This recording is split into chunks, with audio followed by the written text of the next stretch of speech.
వేల మందిని ప్రొఫెషనల్స్ గా మార్చిన ఇనోమాటిక్స్ తో మీరు కూడా మీ డ్రీమ్ కెరియర్ ని ఇప్పుడే స్టార్ట్ చేయండి. ఫస్ట్ థింగ్ సంపత్ నాయక్ అనే పర్సన్ ఏం చేస్తారంటే ఎప్పుడు కూడా టాలెంట్ ఎక్కడ ఉందని చూస్తారు. అది మన గిరిజన బిడ్డల్లో ఉందనుకో, బేసికల్గా గిరిజన బిడ్డలు బయటకు రావడం చాలా కష్టం అండి. బంజారా బిడ్డలు అంటే ఆడపిల్లలు చాలా కష్టం. ఎందుకంటే చిన్న వయసులో పెళ్ళిళ్ళు చేసేస్తారు, ఇన్సెక్యూరిటీ అనేది ఉంటుంది పేరెంట్స్కి. కానీ ఎవరైతే మన వాళ్ళు నిజంగా వాళ్ళతో వర్త్ ఉంది అని అంటే he will definitely encourage. Is the first person to encourage. అంటే నేను చూసినంత వరకు అంటే ఆయన వెతుకుతూ ఉంటాడనమాట.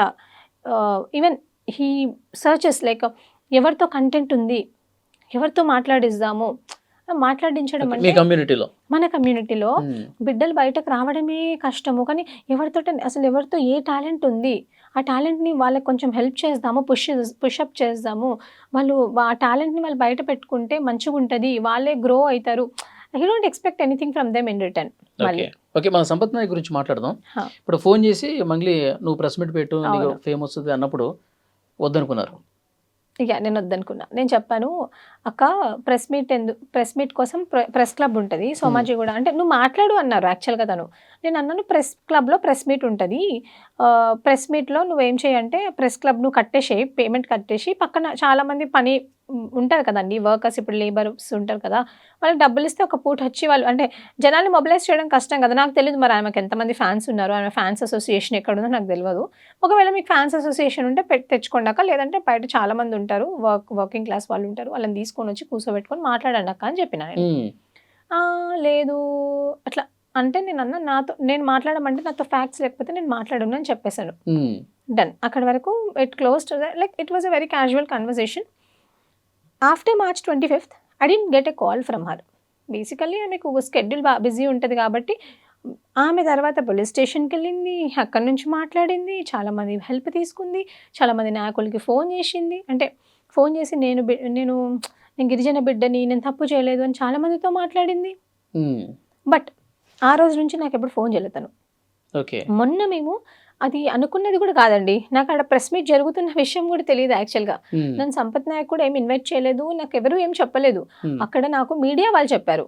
అక్కడికి వెళ్ళే వరకు అంటే నేను నాకు క్యాంపస్ చాలా దూరం. ఎట్లా కలిసారు మీరందరూ మరి?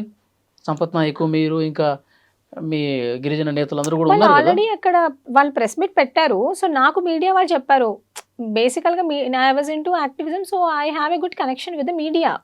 సో మీడియా వాళ్ళు నన్ను ఇంతకు ముందు రోజే సోమాజిగూడ ప్రెస్ క్లబ్లో స్టూడెంట్స్ విషయంలో ఒక ప్రెస్ మీట్ జరిగింది.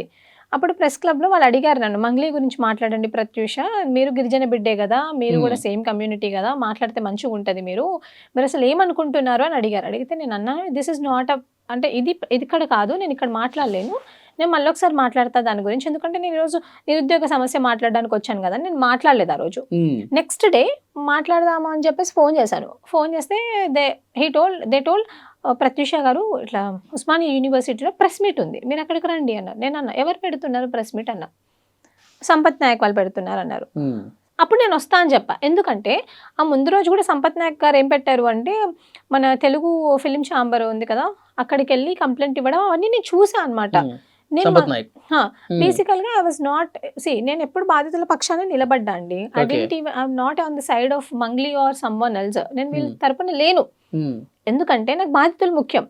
రేపు పొద్దున మంగ్లీ గారు తప్పు చేశారని తెలిసింది అనుకోండి, మంగ్లీ గారిని శిక్షించాలని చెప్పండి. నా పాయింట్ ఏంటంటే సంపత్ నాయక్ గానీ మీరు కానీ అక్కడ చాలా మంది అప్పటి వరకు మంగ్లీ మీద అసలు ఏమాత్రం కూడా నెగిటివ్ గా మాట్లాడినటువంటి వాళ్ళు ఒక్కసారిగా ఆమె ఇండస్ట్రీ నుంచే బ్యాన్ చేయాలని చెప్పి వినతి పత్రాలు ఇచ్చే స్థాయికి ఎందుకు వెళ్ళిపోయింది? ఎందుకు వెళ్ళిందంటే అండి, యాక్చువల్గా మాకు యాక్చువల్గా మీ కమ్యూనిటీ అసలు తప్పు చేసిందో లేదు, ఇంకా పోలీసులు తేల్చలేదు, ఇన్వెస్టిగేషన్ ఇంకా ప్రాసెస్ లో ఉంది, మధు ఒక్కడు అరెస్ట్ అయ్యాడు, అతని కస్టడీలు తీసుకొని అసలు ఏం జరిగింది, ట్రాన్సాక్షన్స్ ఏంటి అవన్నీ కనుక్కుంటున్నారు.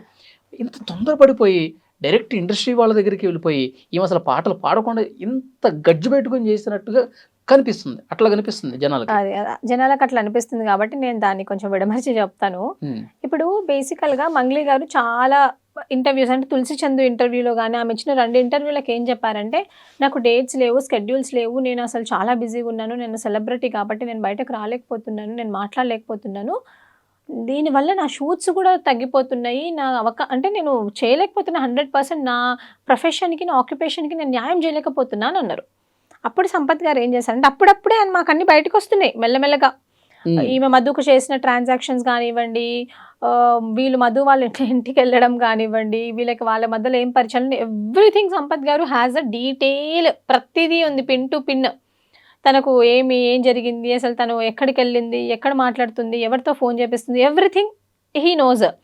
అప్పుడు సంపత్ గారు ఏం చేశారంటే, ఇప్పుడు ఈమె అంటుంది కదా నేను బాధితుల పక్షాన్ని నిలబడతా అని చెప్పేసి, మళ్ళీ పైనుంచి ఏమంటది, విక్టిమ్ కార్డ్ వేసుకొచ్చి నాకు టైం లేదు, నేనేం చేయలేకపోతున్నా, టైం లేదని. సో టెంపరీగా ఇప్పుడు మీరు టైం లేదంటున్నారు, మీరు టెంపరీగా మీ మీద ఒక అలిగేషన్ వచ్చింది, ఇప్పుడు మంగ్లీ గారి వల్లనే మేము డబ్బులు ఇచ్చాము అని చెప్పేసి వాళ్ళు అంటున్నారు, మీ మీద ఒక అలిగేషన్స్ వచ్చినాయి, ఆ అలిగేషన్ మీరు తుడుచుకునే వరకు మిమ్మల్ని టెంపరీగా బ్యాన్ చేయమన్నారు, టెంపరీగానే బ్యాన్ చేయమన్నారు, అంతేగాని ఆమె ప్రైవేట్ ఆల్బమ్స్ చేసుకోవద్దని ఎవరు చెప్పలేదు. ఎందుకంటే ఈ రోజు ఆమె క్రియేట్ చేసే రెవెన్యూ ఇప్పుడు మంగ్లీకి కొద్దిగా సపోర్ట్ చేసే వాళ్ళు ఏమంటున్నారంటే, మీ కమ్యూనిటీ అమ్మాయి సరే తప్పు చేసింది అనుకుందాం, బాధితులు ఉన్నారు, సో పోలీసులకి ఇంకా ఫర్దర్గా ఏమన్నా ఆధారాలు కావాలంటే ఈ బాధితుల త్రూ ఇంకా ఇవ్వండి, కేసుని ఇంకా సీరియస్గా ఇన్వెస్టిగేట్ చేయమని చెప్పండి.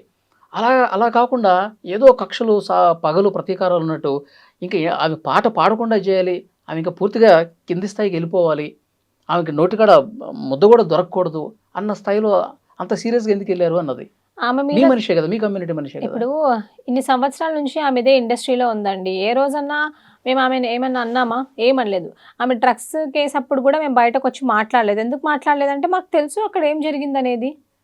ఓకే, మేము డ్రగ్స్ కేసు అప్పుడు కూడా మాట్లాడలేదు. ఆ రోజే ఇప్పుడు డ్రగ్స్ కేసు అప్పుడు ఆమె మీరు చూసినట్టయితే పోలీస్ వాళ్ళు నన్ను కావాలనే బ్లేమ్ చేశారు, మరి పోలీస్ వాళ్ళ మీద ఎందుకో కంప్లైంట్ ఇవ్వలేదు? అసలు నేను ఎవరు చేశారో వాళ్ళ మీద కంప్లైంట్ ఇవ్వాలి కదా, అప్పుడు నువ్వు ఇవ్వలేదు. తర్వాత ట్విట్టర్, సోషల్ మీడియా ప్లాట్ఫామ్లో నిన్ను తిడుతున్నారు, నువ్వు పక్క రాష్ట్రంలో పాట పాడినందుకు నిన్ను తిట్టారు, మరి ఆ రోజు ఎందుకో నువ్వు కంప్లైంట్ ఇవ్వలేదు? ఇప్పుడు మంగ్లీ గారు ఎంతసేపు గిరిజన కార్డ్ అనేది ఆమె ఇరుక్కున్నప్పుడే తీసుకొని వస్తారండి, విక్టిమ్ కార్డ్ వేసుకొని వస్తారు. ఆమె మీద మాకు ఎటువంటి కక్ష లేదు. ఇప్పుడు బయట జనాలు మాట్లాడుకుంటున్నారు కక్ష అని, మాకెందుకు ఉంటుంది చెప్పండి? ఆమె నిన్న ఒక గిరిజన నాయకుడు కూడా, మోతీలాల్ నాయక్, ఆయన అన్నది కూడా తన తోటి గిరిజన మహిళ అమ్మాయి అని కూడా చూడకుండా ఆయన కేవలం పార్టీలను చూశాడు, అది మైండ్లో పెట్టుకుని ఈ విధంగా చేస్తామన్నాడు అంటున్నారు. అంటే ఇక్కడ పార్టీల ప్రభావం ఏం లేదంటారా? లేదండి, ఇప్పటి వరకు కూడా ఎక్కడ కూడా నేను సంపత్ నాయక్ అనే చెప్పాడు పాపం ఆయన కూడా. శివ చౌహాన్ అనే పర్సన్ మంగ్లీ వాళ్ళ బ్రదర్ బయట తిరిగేవాడు కాదు, అట్లా కాదండి. మీరే చూడండి, ఇప్పుడు సంపత్ నాయక్ అనే పర్సన్, మీరు చాలా ఇంటర్వ్యూస్ ఎక్కడైనా నేను సంపత్ నాయక్ విషయంలో లేదు, హీఈస్ నాట్ డూయింగ్ ఇట్. ఆయనకు ఒకటే, చాలా మంది గిరిజన బాధితులు ఆయనకు ఫోన్ చేసి చెప్పినారు, అందులో 2-3 చనిపోయారు. ఇప్పుడు బెడ్ మీద చనిపోయేటోడు ఫోటో చూస్తే ఎవరికైనా ఎంత బాధ అనిపిస్తుందండి. In that case he responded. ఇప్పుడు ఆయనకేం అవసరం చెప్పండి, హీ జస్ట్ రెస్పాండెడ్. నాట్ అసలు పార్టీలు అనేది ఇందులో లేవండి, ఒకటి మానవత్వం, ఇంకొకటి బంజారా కమ్యూనిటీ, బంజారా జాతి బిడ్డలు వాళ్ళు. ఎందుకంటే మన జాతి బిడ్డలకు మనము అండగా లేకపోతే ఎవరు ఆదుకుంటారు వాళ్ళని? ఇంకోటి,